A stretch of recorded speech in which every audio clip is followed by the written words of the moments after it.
Agudicen sus sentidos y dejen entrar la luz, para iluminar los oscuros mitos que pesan sobre la locura. Emitiendo desde los confines de un satélite de Júpiter, apostando por el movimiento en primera persona, Radio Himalaya. Un programa donde la voz de la salud mental está representada por sus protagonistas. Un proyecto que promueve AFE Salud Mental, asociación canaria que lucha por el colectivo desde 1982.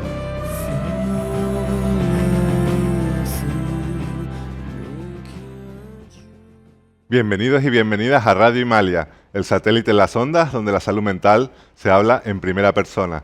Hoy lo hacemos desde un lugar muy especial, es el Centro Ocupacional Soledad García de AFE, un taller donde se realiza una actividad preciosa, ¿no?, artesanal, que es la encuadernación, y entre otras cosas, ¿no? Y estamos muy contentos, ¿no?, de estar hoy aquí en este espacio porque es un espacio donde muchísimas personas de Radio Himalaya, esas personas que colaboran diariamente en el proyecto y en el programa, pues son usuarias de este centro ocupacional y hoy nos acompañan aquí, detrás de las cámaras, ¿no?, ese público maravilloso, los cuales les pido un fuerte aplauso para ellos y para ellas, porque creo que estamos cumpliendo un sueño, el poder grabar hoy Radio Himalaya en la casa de muchos de nuestros himalienses. Así que un fuerte aplauso para ustedes.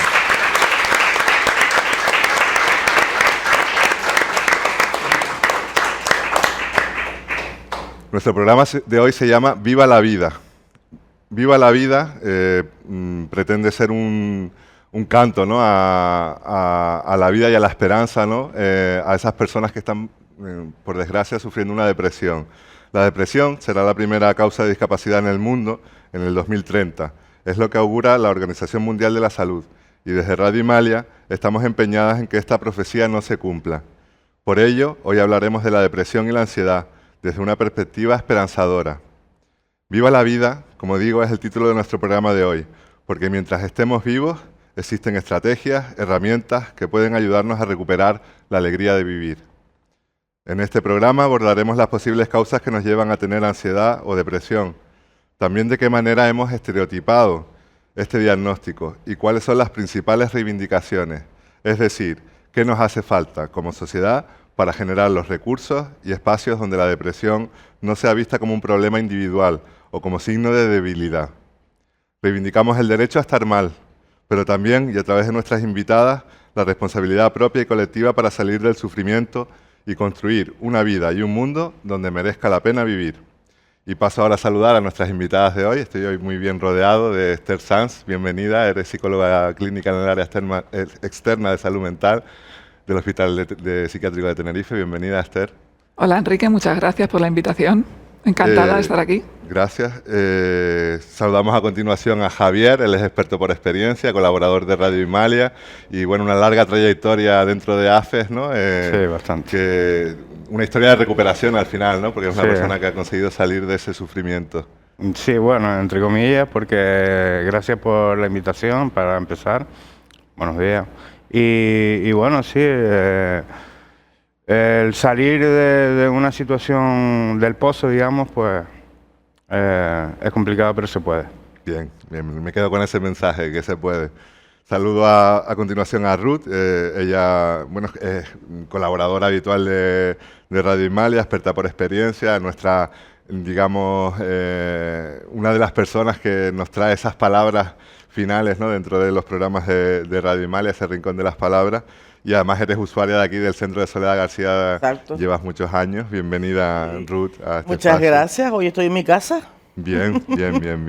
Y está también en su casa Hugo, que es profesor de taller dentro de este espacio de Soledad García, y además has transitado por una depresión y has conseguido salir de ella, ¿no?, recuperarte. Eso es. Muy buenos días a todas, a todos. Y sí, en este caso yo hago doblete, vengo como profesor de taller, pero también como persona que ha vivido episodios en diferentes ocasiones de mi vida pues depresivos o con depresión o pasando algún tipo de tránsito o, como yo lo llamo, estados depresivos. Bien, bueno, para irnos, digamos, acercando a esta temática, que es una temática profunda, ¿no?, y que tiene muchas aristas, vamos a intentar a ver si lo conseguimos entre todos, definir un poco qué es eso de depresión, ¿no? Porque quizás podamos tener algunas ideas erróneas en torno a esta problemática y no sé quién primero se atreve, digamos, a acercar una definición al uso, ¿no? De lo que significaría tener una depresión. Yo, si quieres, Enrique, Vale. arranco. ¿Qué es una depresión? Tendríamos primero que ver de qué estamos hablando. Si hablamos de depresión mayor, de la melancolía de toda la vida, diríamos que es un trastorno mental caracterizado por sentimientos de tristeza, de pena, de melancolía, de abatimiento, por una pérdida de interés, de motivación, de placer y por otra serie de síntomas que no se tienen que dar todos, pero que muchas veces se dan, como cambios en los ritmos de sueño, en la alimentación, fatiga, cansancio, sensación de inutilidad, sensación de mucha culpabilidad, ideas de muerte y un largo etcétera, problemas de concentración, de memoria. Entonces esto sería un poco la definición desde los manuales. Ajá. ¿Qué es lo que caracterizaría esta depresión mayor? Que me genera un enorme sufrimiento y que interfiere en mi vida. Y yo creo que aquí sería interesante hacer la línea entre lo que sería una depresión diagnosticable y lo que sería la infelicidad, los malestares de la vida, la tristeza habitual que todos tenemos frente a la adversidad. Entonces, bueno, por ahí yo creo que se podría abrir como... Bueno, un melón interesante, melón ¿no? Porque interesante. quizás estamos habituados a hablar de la depresión de una manera más banal, ¿no? Normalizarla de tal manera que podamos decir, hoy estoy qué depresión tengo, ¿no? Cuando realmente estos síntomas que nos has comentado, Esther, pues quizás no son los habituales, digamos, en la sociedad en la que vivimos, ¿no? Que quizás hay menos personas con depresión de las que realmente podamos llegar a pensar, no lo sé. ¿Qué opinan de esto? Sí, yo creo que es bueno distinguir entre estar triste y estar pasando un episodio de depresión, ¿no? Es totalmente diferente. Yo en los mejores momentos de mi vida es cuando más deprimido he estado. Entonces, muchas veces a una persona que está pasando por una depresión les animan o les alientan a que salga, se divierta, haga cosas positivas. Y claro, hay que verse ahí para saber que en ese tipo de situaciones esa no es la respuesta ni la solución. A veces sí, pero no siempre.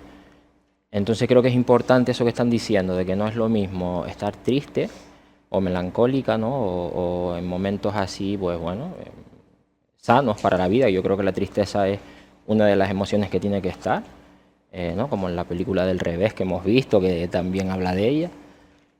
Y bueno, y después un estado, digamos, con un poquito más de seriedad está de la depresión, que vienen asociadas muchas otras situaciones que sientes en el cuerpo que van más allá de la tristeza. Por lo menos eso es desde mi punto de vista, ¿vale? Siempre yo hablo desde un punto de vista personal, no profesional, pero bueno, me he apoyado mucho en diferentes técnicas o profesionales que me han ayudado, de las que me he ido nutriendo y bueno, pues es una de lo que a mí me ha ayudado en este caso es saber diferenciar qué es un estado depresivo, ¿no? Por ponerle un nombre, porque también es todo muy ambiguo, de cuando estoy triste. Claro, ya has nombrado ahí algo interesante, que es el entorno, ¿no? ¿Cómo te acompaña a ti el entorno? No es lo mismo quizás acompañar a una persona que tiene un día triste y que a lo mejor hay una palabra de ánimo, sí que le puede venir bien, que a alguien que tiene una depresión, ¿no? Y que ahí a lo mejor el abordaje sería diferente, ¿no? Creo que sí. Y en ese sentido, ¿cómo podemos acompañar a las personas que tienen esa depresión ya diagnosticada? No sé. Hombre, desde el punto de vista, perdón, Sí. desde el punto de vista que lo he vivido, a veces simplemente con estar al lado es suficiente, ¿no? Porque es un poquito complicado llegar a la persona, según mi experiencia, con una depresión, en el sentido de que normalmente nos cerramos en nosotros mismos, ¿no? Entonces es un poquito difícil encontrar la palabra adecuada. Pero yo creo que con la compañía ya se hace bastante, ¿no? Yo estoy en la misma tesitura de Javi, porque cierto es que simplemente saber que tienes una persona ahí que te está acompañando te ayuda muchísimo a la hora de, pues si lo quieres, no hace falta tener una conversación, no hace falta hablar, sino ver que tienes a esa persona ahí. Y bueno, si llega un momento que te quieres abrir y contarle y demás, pues saber que esa persona está ahí.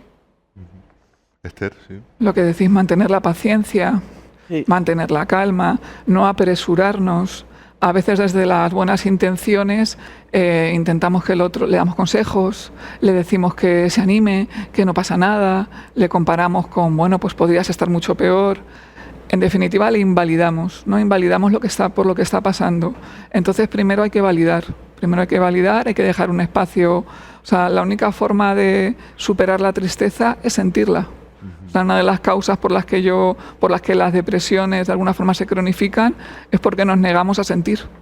Entonces, dejar sentir a la persona y entender que es un proceso y que llegaremos a etapas en las que la persona podrá empezar a hacer cosas, pero será un proceso.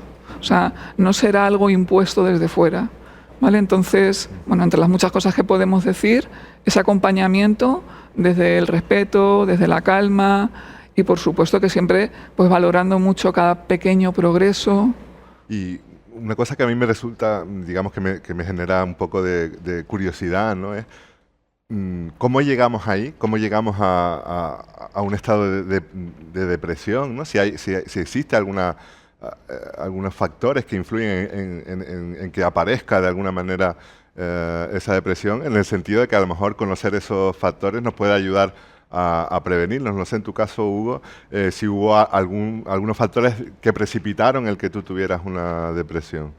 En mi caso, yo hace muy poco, un año, yo llevo conviviendo con depresión, ansiedad y ataques de pánico prácticamente desde niño. Desde que yo tengo recuerdos, al principio no sabía cómo nombrarlos, no sabía qué me ocurría y no se lo decía tampoco a nadie, era algo que yo tenía dentro, ¿no? Cuando yo me empiezo a enterar que hay más personas que también están igual que yo, leo, me informo, pues eso como que me va aliviando, ¿no? Y veo que no soy un bicho raro, sino que bueno, son estados del cuerpo que se generan.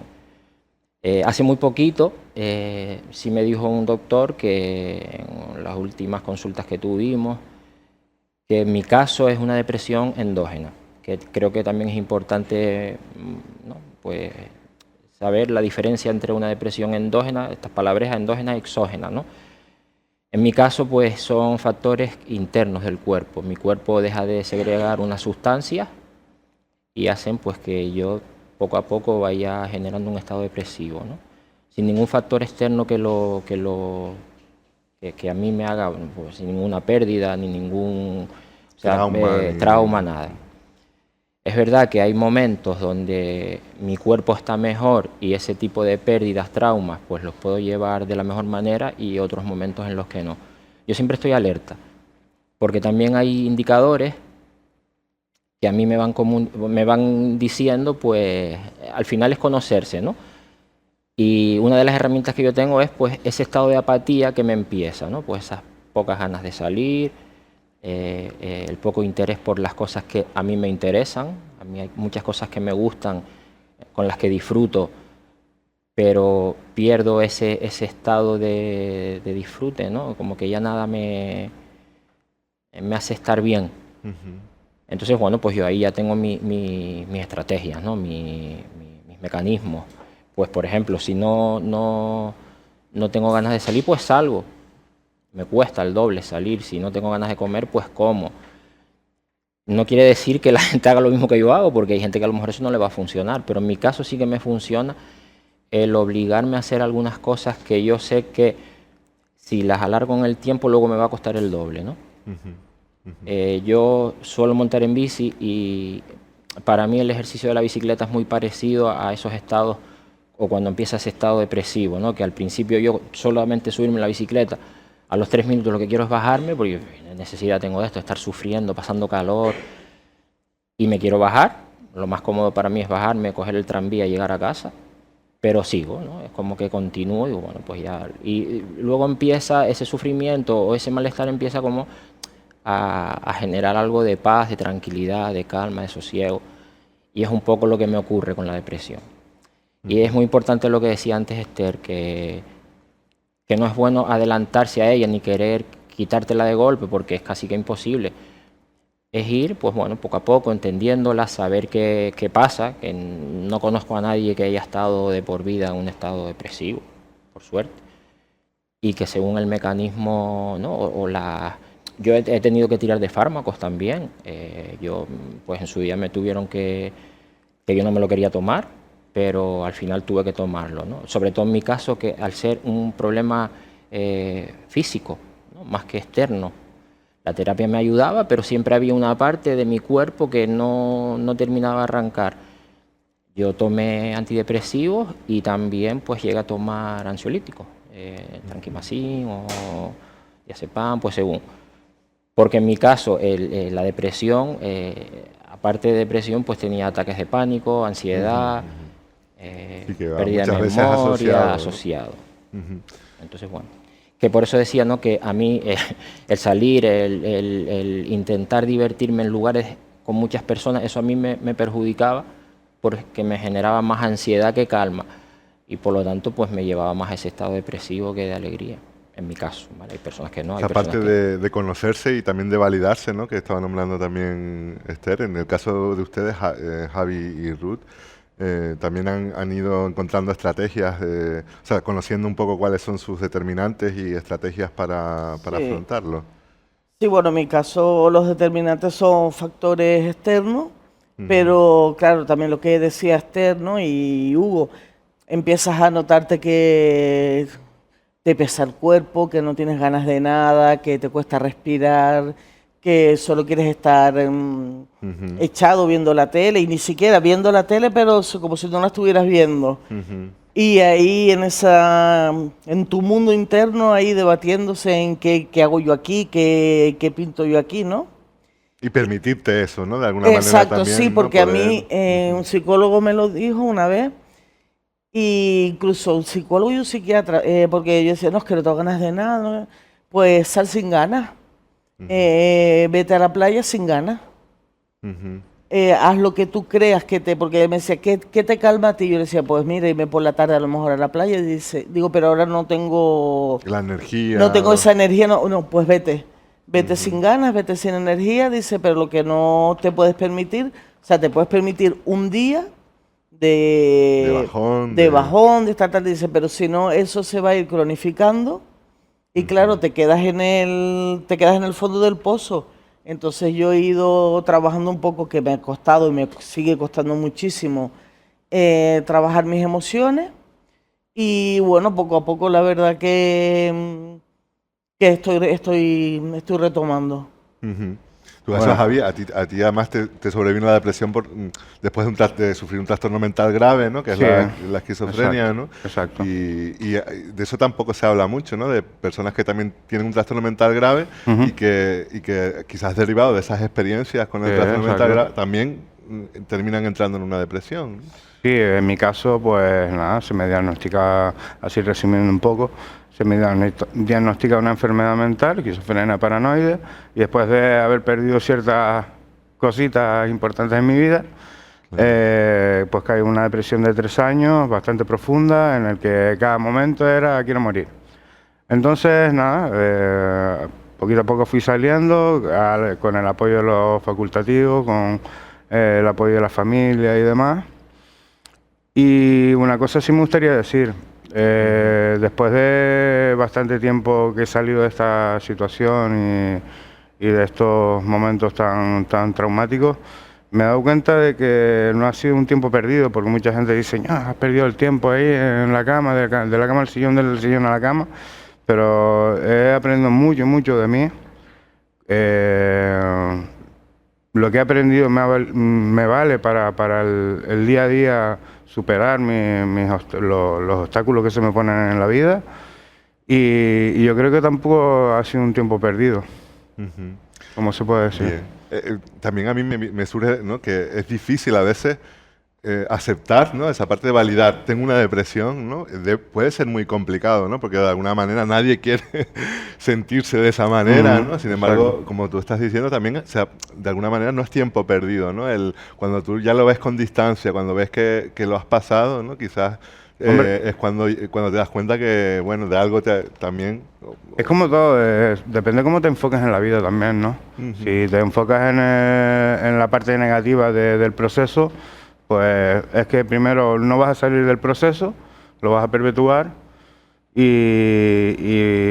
el sufrimiento hasta puede ser superior al que supuestamente deberías de pasar. Me siento mal porque me siento mal. Exactamente. Sí, entonces, si enfocamos, no es positivar del todo, porque tampoco es vivir en un mundo de yuppie, pero sí plantear el tema desde el punto de vista de que también tiene su lado positivo, como todo en la vida. Sí, Esther. En ese sentido, la tristeza tiene una función tremendamente adaptativa, porque me dice que no está funcionando bien en mi vida. Me da muchas pistas, como una brújula de hacia dónde tengo que ir. Entonces, si no escuchamos la tristeza, si no paramos, si no la escuchamos y simplemente taponamos o evitamos y empezamos a hacer cosas para huir de ella, ahí es donde se genera el problema. O sea, el problema no está tanto en que yo sienta tristeza, sino en cómo yo me relaciono con ella y qué saco yo de ella.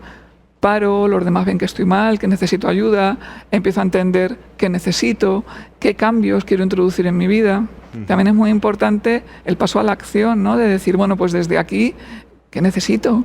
A lo mejor estoy instaurada en cosas que me están haciendo daño, ¿vale? Entonces también escuchar, ¿no? Escuchar la emoción. La tristeza está ahí por algo. O sea, evolutivamente no hemos abandonado la tristeza porque nos ha servido para algo.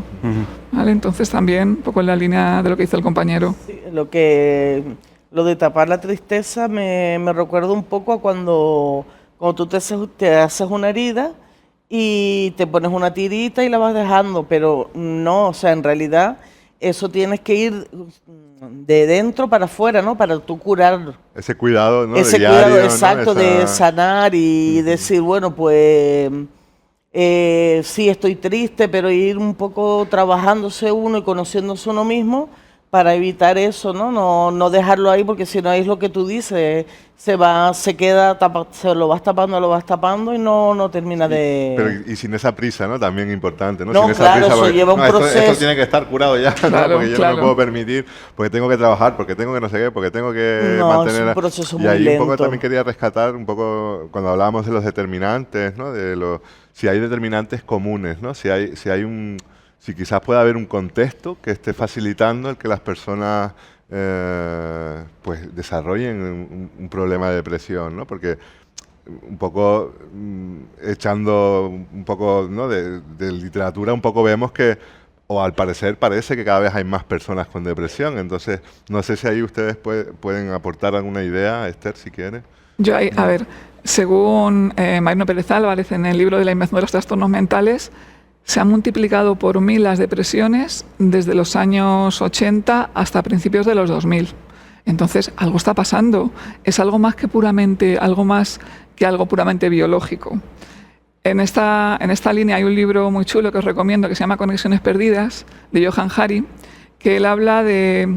Él tuvo una depresión, también le vendieron el relato de que era algo neuroquímico, y él se lo creyó, pero él veía que por más fármacos que tomaba, esa depresión volvía, y ese relato pues no le convenció. Entonces estuvo muchos años recorriendo planeta, hablando con muchos científicos, psicólogos, sociólogos, antropólogos, y sacó como una lista de causas que pueden estar en la base, ¿no? La desconexión que tenemos los unos con los otros, la desconexión de un trabajo con sentido, la desesperanza, la desconexión con la naturaleza, la desconexión con un estatus, con una sensación de valía. Entonces, sí que hay unas necesidades psicológicas naturales, igual que tenemos necesidades físicas naturales, de autonomía, de que me aprecien, de sentirme competente, de que mi vida tenga un sentido, y estamos construyendo una sociedad que va en contra de esas necesidades. Y esto quizás puede estar relacionado con que las depresiones, o sea, aparecen los antidepresivos, aparece el Prozac en el año, no sé, 80, estoy segura, y desde que aparecen los fármacos antidepresivos no hacemos más que ver una mayor diagnóstico y prevalencia de los trastornos depresivos. Esto nos tiene que hacer parar y decir, ¿qué está pasando? O sea, imaginaros que esto pasara con cualquier otro trastorno o enfermedad. O sea, cundiría la alarma. Entonces, quizás estamos creando un mundo que no nos facilita el bienestar.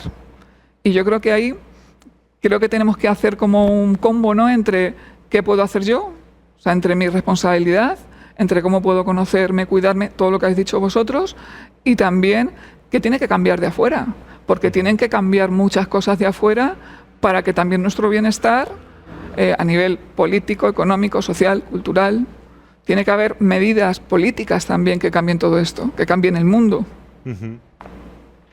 Sí, estoy de acuerdo con lo que dice Esther. De hecho, yo ahora recientemente estoy haciendo un curso de prevención de riesgos laborales y se habla mucho más de la salud mental en el ámbito laboral. No, sí, eso sí, en positivo, pero es verdad que se habla mucho más de un accidente físico que psíquico, ¿no?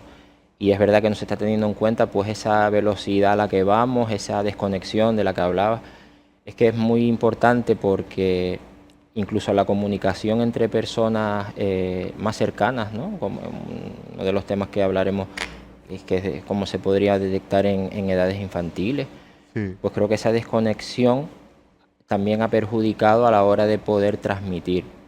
Yo tampoco me creo del todo pues lo que me han dicho de que sea interno y no externo, ¿no? Yo creo que todo mi ser está, ¿no?, en continuo contacto con lo que hay fuera y eso es lo que genera lo que hay dentro. Entonces es verdad que una de las soluciones que yo pude poner fue romper casi que del todo con una vida que yo llevaba y eso pues me ayudó a ser una persona renovada y a liberarme de muchas cargas que tenía que me hacían llevar a ese estado. Y claro, es difícil dar ese mensaje y que la gente te lo entienda porque estamos en la era eso, ¿no?, de la desconexión, de la rapidez, de la competitividad, del que hay que ser una persona productiva y creo que eso va en contra de esa tranquilidad, de esa paz, de esa calma. Y hay que ir viendo, ¿no?, si las personas están acudiendo a las unidades de salud mental porque no tienen trabajo, porque su economía va mal, porque tienen problemas familiares, porque realmente ahí yo no digo que eso no pueda causar una depresión, ¿no?, pero quizás el abordaje de dar una pastilla y parece que ya está resuelto el problema, quizás no sería la fórmula, ¿no? Sí, Esther. Aparte que la eficacia de los antidepresivos, aun cogiéndonos las investigaciones más benevolentes, nos dicen que es muy, muy, muy pobre, que en general tienen la misma eficacia que un placebo, que tienen eficacia, porque el placebo funciona, y en casos en un porcentaje muy pequeño, tienen una mayor eficacia que el placebo. Entonces aquí también entramos, también otro melón que abrir, en pues, la industria farmacéutica, los intereses económicos, que yo no creo que sea la única razón. O sea, ni tampoco creo que las personas que prescriben fármacos sean seres malvados. No, o sea, no creo que eso son visiones como muy simplistas. Pero hay una industria que también se está beneficiando de atribuir a lo individual y de colocar dentro de la persona el malestar, cuando el malestar tiene que ver, como dices Enrique, con muchas otras cosas.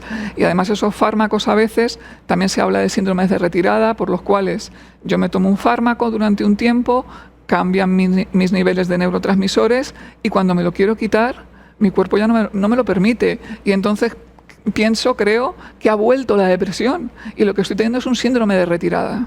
¿Vale? Entonces, esto es un tema muy complejo, muy complejo. Hay gente como aquí en la isla, ¿no?, por hablar de compañeros, como José Valdecasas, Amaya Bispe, que tienen un blog por psiquiatría donde recogen un poco la evidencia científica de lo que yo estoy diciendo ahora. Hay mucha evidencia de que los antidepresivos no son tan eficaces, que la hipótesis de la serotonina es totalmente un mito, o sea, nadie la ha demostrado. Y de hecho tú ves los antidepresivos nuevos y actúan a nivel de noradrenalina, de dopamina. Te quiero decir que lo de la serotonina fue, pues, yo de esto sí que he leído un poquito, y fue como algo que pasó hace muchos años y que alguien dijo, pues subiendo la serotonina esta persona mejora. Y a partir de ahí se creó una teoría que no se sostiene. Claro, el sol también sube la serotonina, ¿no? La vitamina, bueno, me imagino ir a la playa y tal, Claro, y eso no se receta, pero es que ¿no? aparte, Enrique, se han hecho, Es que es eso. se han hecho estudios donde se ha bajado la serotonina, la mejoría es la misma.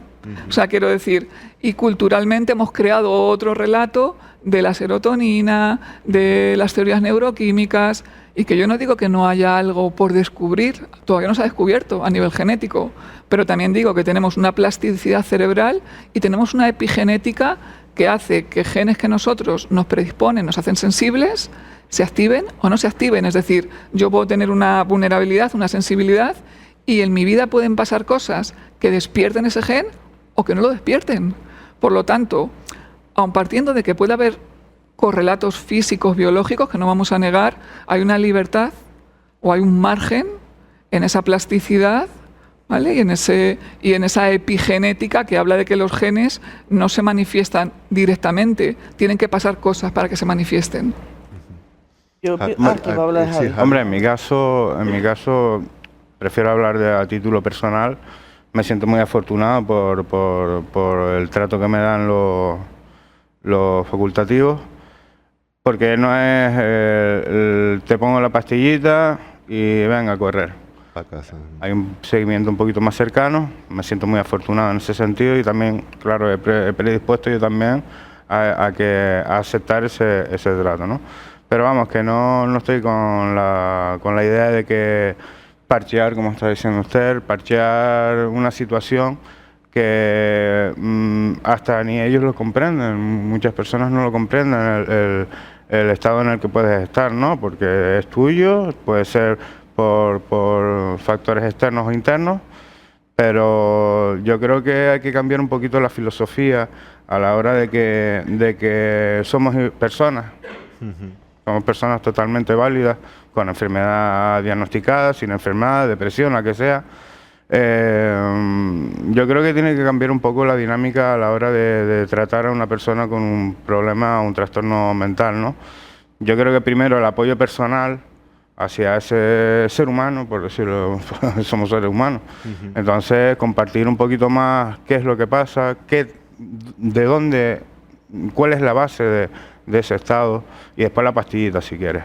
Pero claro, primero un acercamiento más humano. Sí, quizás, Javier, ¿no? Generar esa cultura, ¿no? Y que haya esa Claro. información accesible, que sobre todo también para el entorno, ¿no? Porque hablábamos antes que la depresión o otros trastornos mentales tienen una serie también de estereotipos, de tal. Entonces también la Son sociedad etiquetas. de alguna manera también se mira ese tipo de procesos desde los prejuicios, desde las falsas creencias, ¿no? Yo creo que el peor problema que hay es el generalizar. Nos tratan a todos como si fuéramos iguales y ninguno somos iguales. Yo he tomado medicación que a mí me ha sentado muy mal y a otra persona le ha sentado muy bien. Y esa misma medicación que me sienta bien a mí, le sienta mal a la otra persona. O sea, somos un mundo, ¿no? Entonces, yo creo que hay que individualizar en la medida de lo posible cada caso, porque una misma pastilla te puede funcionar de una manera o de otra, ¿no? Sí, incluso ya algunos tratamientos, ¿no? Que he tomado antipsicóticos o también creo recordar que también para la depresión, en sus efectos secundarios, ponía que te provocaba ideación suicida, ¿no? Entonces, es un poco Sí. ¿no? Contradictorio, o antipsicóticos, mal llamados antipsicóticos, Total. que en sus efectos secundarios puede provocar psicosis, ¿no? Sí. Entonces, es Yo, como en ese bastante- sentido, sinceramente, no comprendo cómo se puede llamar curación al tomarte una pastillita y dejarte en una esquina, ahí, venga, Claro. quédate ahí, mi niño, que no Claro. moleste, ¿no? Entonces, Sí, tú querías Yo, en cuestión a lo de la medicación, yo desde los 15 años, yo tenía migraña, fui a un neuropsiquiatra, me mandó antidepresivos. Y desde ese momento yo estoy tomando antidepresivos. Aparte del tratamiento de mi trastorno bipolar, yo tomo los antidepresivos, pero sigo teniendo depresiones. Ya. Entonces, claro, ahí te planteas si es que realmente esa pastilla te está haciendo o si que necesitas también otro tipo de terapia o de algo que... Claro. Ahí entramos en ese terreno de, ¿no? de cómo salir de la depresión, de cómo, qué papel juega el entorno, qué estrategias podemos encontrar, entendiendo también que como decíamos al principio, ¿no? Tenemos derecho a estar mal, pero también tenemos la responsabilidad, si queremos, ¿no? de salir de esa sensación, ¿no? Sí, sí. Yo ahí quiero reivindicar, por aterrizar cosas, que tampoco tenemos mucho tiempo, que hacen falta más recursos. O sea, es decir, si yo tengo lo que sea, un malestar diagnosticable según los criterios, o un malestar que me está fastidiando y que me está interfiriendo en mi vida, y lo que recibo, vamos a hablar aquí de Tenerife, lo que recibo es que principalmente pues me ve el médico de atención primaria, hace lo que puede, inmediatamente me medica. Es verdad que llevamos ya cerca de un año con psicólogos en atención primaria, que eso ya ha sido un logro que se ha conseguido. Pero sí, claro, yo consigo eso, o se me manda a la unidad de salud mental especializada y me ve un psiquiatra cada 3-4 meses, o un psicólogo cada 3-4 meses, 15 minutos, no estamos abordando el problema que tiene esta persona. Es imposible abordarlo mínimamente bien. Claro, ¿Vale? y Entonces, si no recuperas es tu culpa, que no lo estás haciendo bien, que no te estás claro, esforzando, tú no te puedes culpabilizar ahí, Claro, porque no estás recibiendo. Y en ese sentido creo que la población también tendría que reclamar más, que tendríamos que reclamar más, que esto no está funcionando, que al final pones la tele y están todo el día hablando de Begoña, la mujer del presidente, y de, no sé, y Sí, de eso. que tú dices, es que al final nos estamos perdiendo Sí. en debates estériles, en chorradas, Sí. todo el rato, y no estamos hablando de que los trastornos mentales y el malestar está ahí presente, hay unas cifras muy grandes, Claro. y no lo estamos abordando bien, no estamos Claro, dando de unos alguna manera recursos. estamos empezando a hablar de ello y como que lo normalizamos, pero el riesgo que corremos es de normalizarlo tanto que al final se quede con nosotros y no hagamos nada, ¿no? Un poco, no pongamos recursos, no pongamos estrategias para... Hombre, combatir, yo lo resumiría de una manera, ¿no? En una plataforma digital había un mensajito que decía, si tuviéramos el mismo fervor por la educación que por un partido de fútbol, Claro. yo lo leí. Entonces sí. yo creo que en ese sentido también nos están vendiendo un poquito la moto, ya que nos metemos en cuestiones políticas y demás, nos están vendiendo la moto de un mundo X, ¿no? Que es totalmente irreal. El mundo está en la calle. Realmente, si nosotros queremos hacer un cambio, tiene que empezar por uno mismo. Por uno mismo. Entonces, en ese sentido, si para celebrar un evento deportivo salimos todos a la calle, pues para reivindicar nuestros derechos, para mostrar nuestros desacuerdos o nuestros acuerdos de manera real, pues oiga, en vez de en una huelga, por poner un ejemplo, irnos de chuletada, pues vamos a la huelga y reivindicamos, estemos de acuerdo o no estemos de acuerdo, en paz y tranquilidad y buenos alimentos, pero yo creo que tenemos que poner un poquito, no solo en cuestiones de salud mental, sino todo en general, porque realmente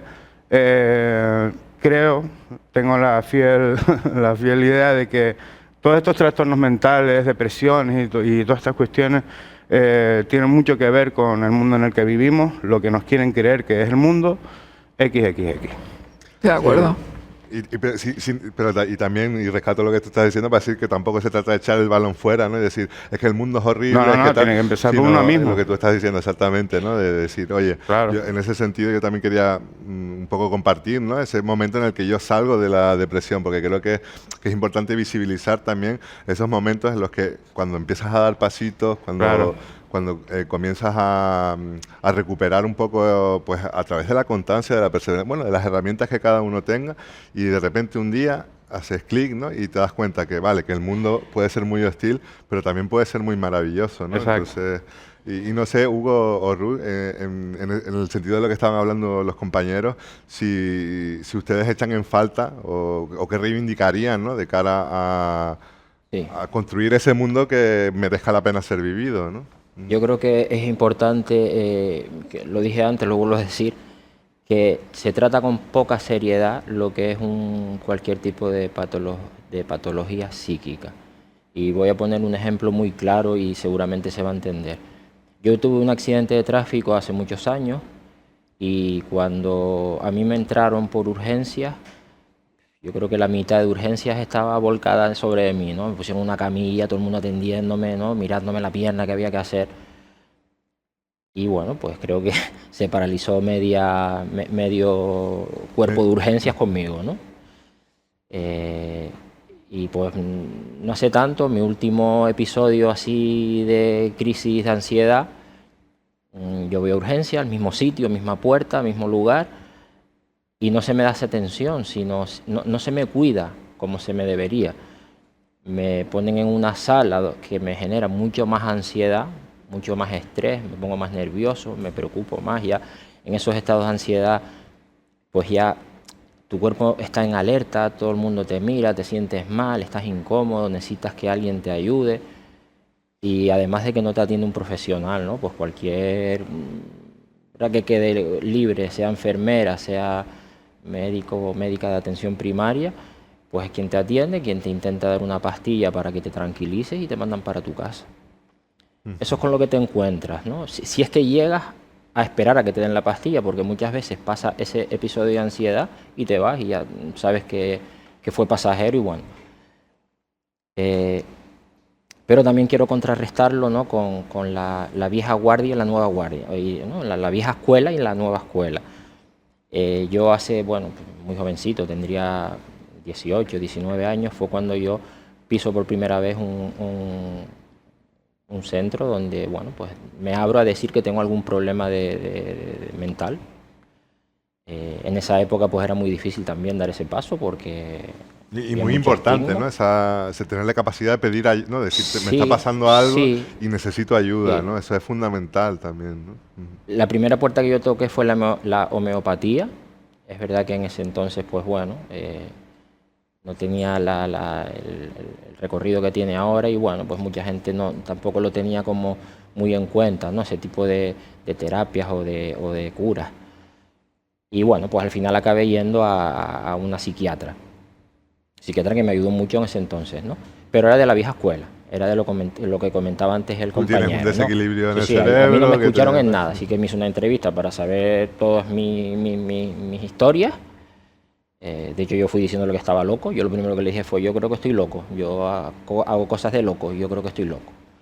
Pues a mí se me hace una entrevista donde yo le digo todas las cosas que yo hacía y de todas las cosas que yo hacía, pues había un diagnóstico, ¿no? Incluso se me llegó a diagnosticar de un trastorno obsesivo compulsivo, ¿no?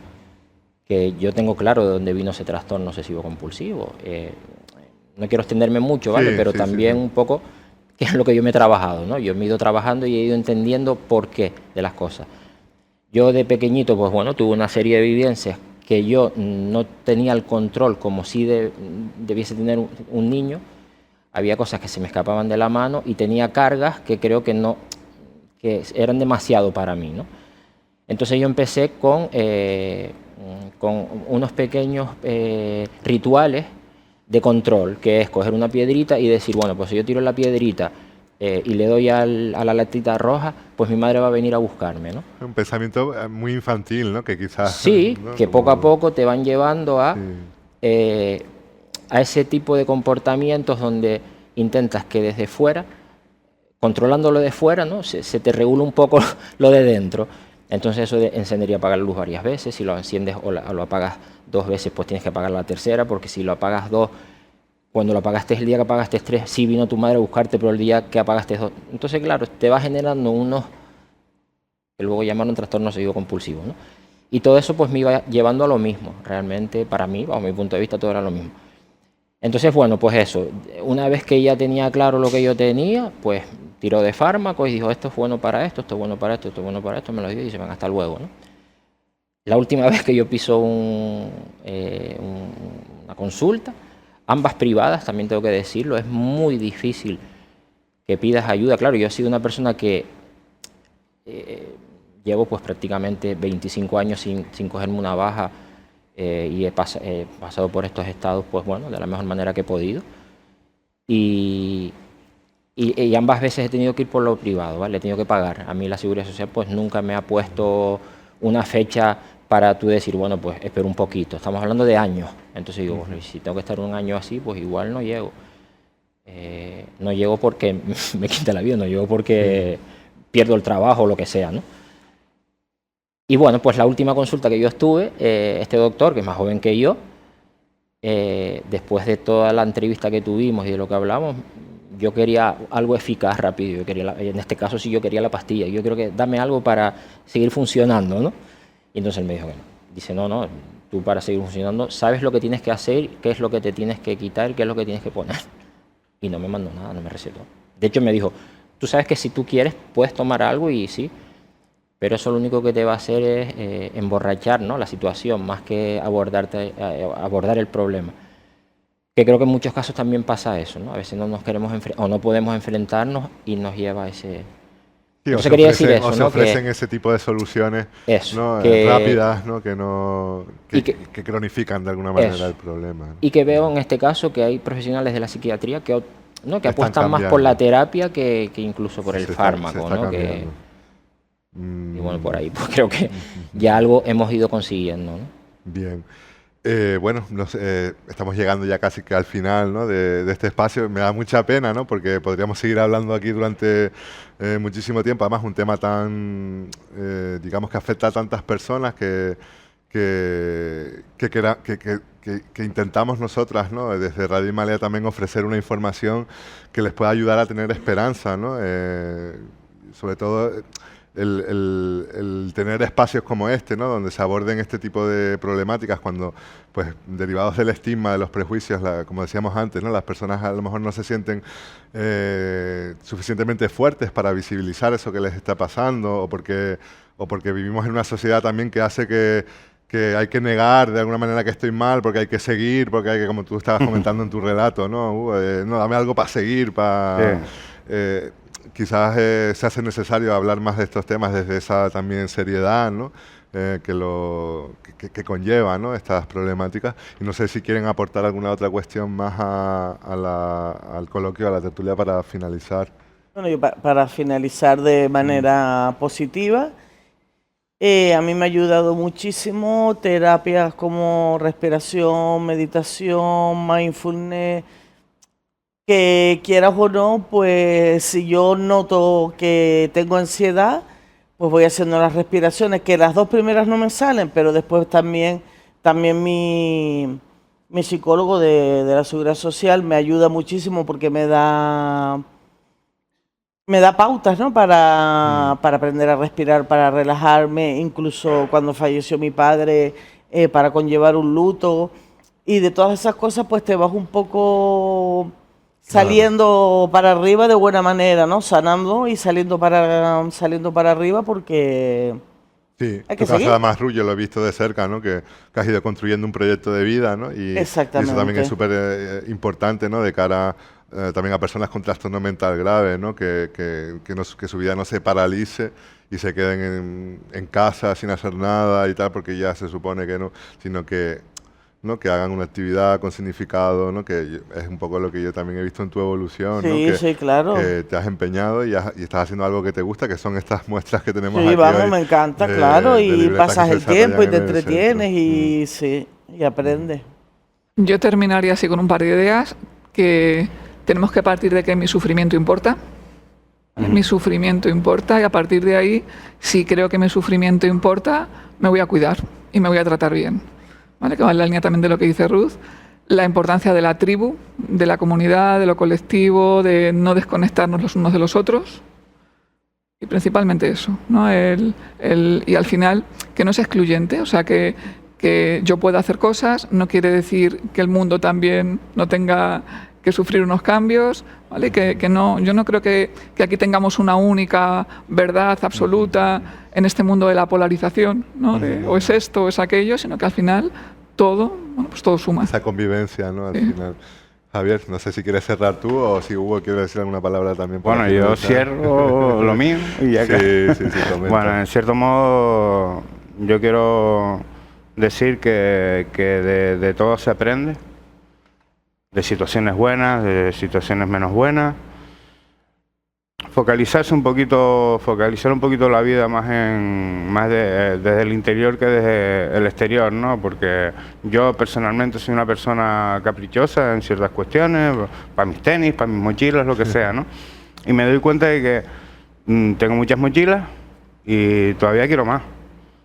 O sea, no termina por hacerme feliz. O sea, lo de fuera te puede hacer feliz más, menos, sobre todo si es ahora no sé la palabra. El dinerito, Material. los materiales. Sí, lo ¿no? material, exacto, lo material. Entonces yo creo que tenemos que un poquito que mirar hacia adentro, nutrirnos, perder los miedos, sobre todo, que es una de las cuestiones más limitantes que hay en el ser humano, que es el miedo, ¿no? Entonces, envalentonarnos un poquito interiormente para reconocernos que estamos mal, estamos bien, somos así o somos asá, aceptarnos a nosotros mismos y de ahí, como hacemos casi todos, Ruth, construir nuestra vida, una vida más satisfactoria y que nos haga felices a nosotros y no a los demás. Que quizás vivimos más con lo que los demás dicen que con lo que nos hace felices a nosotros mismos. Estupendo. Además, yo bueno, los conozco a los cuatro, ¿no? Fuera no es la primera vez que les veo y sé que son personas muy positivas, muy alegres, ¿no? Y también la risa y el humor que nos hemos echado en muchas ocasiones, a mí particularmente me ha servido también de mucha ayuda, ¿no? Y digamos que ver el mundo desde esa perspectiva también desde el humor ya con la distancia, ¿no? Y hacer esa autocrítica que tú estás haciendo también, Javier, ¿no? Sí. No, lo primero hay que mirarse al espejo, para después poder señalar a los demás.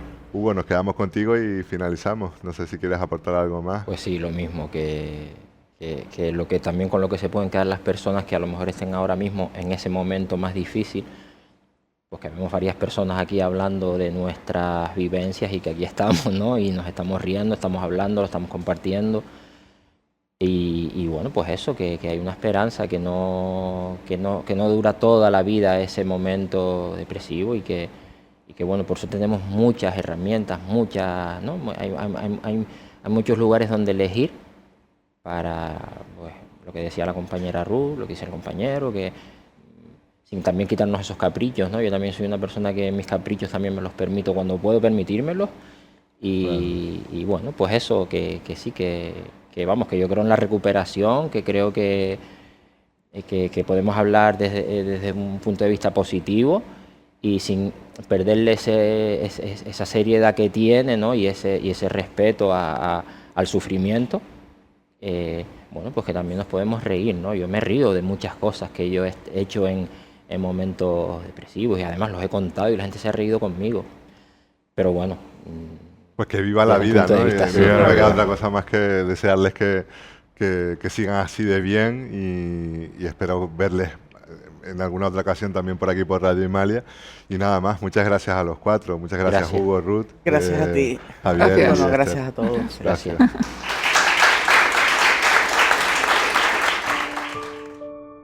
Hoy traigo un fragmento de Princesa Inca que se titula Lo que nos devuelve a la vida. Cuando se me apaga la voz y sale de mí la noche, cuando tiembla de frío un cacho que arranca de mi alma y la luz se apaga y se amontona los días sin sentido, escucho el viento como ruge en el mar abierto y el agua va calmando el ansia de estar viva. El cielo entre las ranuras de los árboles me dice que no me acerca al precipicio, que el mundo está lleno de voces, versos, música, atardeceres, besos y lugares y sombras por convertirse en pájaros. Y el mundo es seguir el juego de soñar y creer que seguiremos amando y siendo amadas. Que cuando nos ahogue la ansiedad en el metro, una mano amiga agarrará la nuestra. Y un trozo grande de nuestro miedo y creer que todo pasa. Hasta que la oscura cara del monstruo interior que vive en las ideas y que destroza las alegrías y convierte las sonrisas en una mueca inexacta. Todo pasa y volveremos a sentirnos vivas y agarraremos flores azules y visitaremos a los que nos aman, porque amor y poesía son aquellos que pueden devolvernos a la vida.